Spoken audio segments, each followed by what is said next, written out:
सुप्रभात बच्चों, मैं आपकी हिंदी शिक्षिका उषा कौशिक। आप सभी का ऑनलाइन कक्षा में स्वागत है। तो आज आपका रिवीजन चल रहा है क्योंकि आपकी परीक्षा होने वाली है। तो आपका रिवीजन क्लास में पाठ 9 डर भागा और ये वर्ग 2 के लिए है। वर्ग 2 के बच्चे करेंगे। तो पहले शब्दार्थ देखिए। द्वार, दरवाजा, वहम, व्यर्थ, सोच, यानी कि बिना मतलब की जो बातें सोचते रहते वो है ईश्वर, भगवान, हानि, नुकसान, शक्ति, ताकत, भय, डर। तो इस पाठ में का नाम क्या है? डर भागा। यानी कि डर भागा, किसका डर भागा था? तो महात्मा गांधी का डर भागा था। वे बचपन में अंधेरे से बहुत डरते थे। तो वे इस कमरे से उस कमरे में भी जाने उनको बहुत डर लगता था। उनको लगता था जैसे कोई भूत आकर के उनको पकड़ लेगा, जैसे आप सबको भी डर लगता है। तो उनकी जो बूढ़ी नौकरानी थी वो समझाई कि डर वर कुछ नहीं होता है, न भूत होता है। तुम वहम व्यर्थ में सोचते हो कि कहीं कोई भूत है, और तुम्हें जब भी डर लगे तो तुम ईश्वर के नाम ले लेना। तो महात्मा गांधी ने ऐसा ही किया। तो वे बचपन से निडर, जब नौकरानी समझाई उसके बाद उनको अंधेरे से डर लगना बंद हो गया और उनका डर भाग गया। तो इसीलिए इस पाठ का नाम पड़ा डर भागा। तो यहाँ पर देखिए क्या है, शब्दार्थ आप देख लिए हैं। फिर आपका जो प्रश्न होगा वो सही उत्तर के सामने सही का चिन्ह लगाने के लिए रहेगा। जैसे कि यहाँ पर लिखा हुआ गांधी जी हमारे कौन थे, तो इसमें से आपको चुनना है कि गांधी जी आपके कौन थे? राष्ट्रपति, राष्ट्रपिता। तो जो है उसमें आपको इसे राष्ट्रपिता थे, तो इसको क्या करना, आपको टिक मार देना। इसी तरह से आपके परीक्षा में 10 प्रश्न रहेंगे जिससे इसे आपको टिक मारना रहेगा। आगे है, मोहन अपना पैर क्यों नहीं हिला पा रहा था? तो डर के कारण, चोट के कारण, बंधा होने के कारण। तो नहीं, उनका जो पैर जो था नहीं हिल पा रहा था, किस चीज के लिए? तो डर के कारण। किसकी बातें सुनकर मोहन का डर भाग गया? तो मैं अभी बताई हूं कि बूढ़ी नौकरानी की बातें सुनकर के मोहन का डर भाग गया।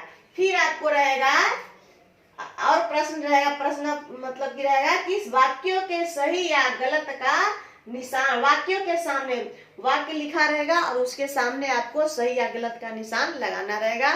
तो आप सोच करके जो वाक्य सही होगा उस पर सही निशान लगाइएगा और जो वाक्य गलत रहेगा उस पर गलत निशान लगाना। तो देखिए यहाँ क्या लिखा हुआ है, मोहन को अंधेरे से डर लगता था, ये सही है कि गलत? तो ये है आपका सही, तो ऐसे टिक मारना है। फिर है, मोहन को टहलने जाना था। नहीं, मोहन के इस कमरे से उस कमरे जाना था, तो ये वाक्य आपका हो गया गलत। इसको ऐसे टिक मारना है। इसमें दिया हुआ है आपका, देखिए यहाँ पे, नौकरानी खाना पका रही थी, सही है गलत? बताइए। मोहन ईश्वर का नाम लेकर निडरता से दूसरे कमरे में चला गया, सही है गलत? सोचना है आपको।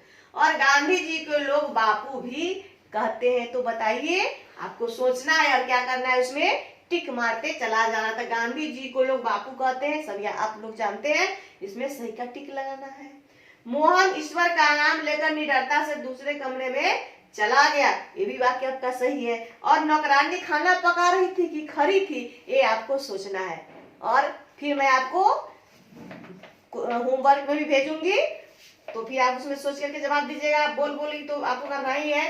फिर आपका है यहाँ पे, कर और घर जोड़ करके नए शब्द बनाओ। देखिए, डर कर यहाँ पर लिखा हुआ है और फिर इस दोनों को एक जगह कर करके आपको क्या करना है, शब्द बना लेना है। उल्टे अर्थ वाले शब्द लिखना है, विलोम शब्द लिखना है। उजाला का अंधेरा, दूर का पास, बाहर का अंदर। पढ़ो और समझो और याद करो, जो डरता है डरपोक, जो न डरता हो निडर, जो साथ पढ़ता हो सहपाठी, और जहाँ बहुत सारे पुस्तकें रखी हो पुस्तकालय। तो इस तरह से आपका ये जो पाठ है डिवीजन का वो समाप्त हो गया। और आपका जब भी टेस्ट होगा उसमें व्याकरण की भी पाठ रहेगी। तो जहां से आपका परीक्षा में समाप्त हो चुका है, 10 तक आप परीक्षा दे चुके हैं, आपको अब 11 पाठ से क्या करना है, रिवीजन करना है, आगे की परीक्षा की तैयारी करनी है। तो इसी के साथ आज आपका ऑनलाइन कक्षा रिवीजन क्लास समाप्त होता है। धन्यवाद।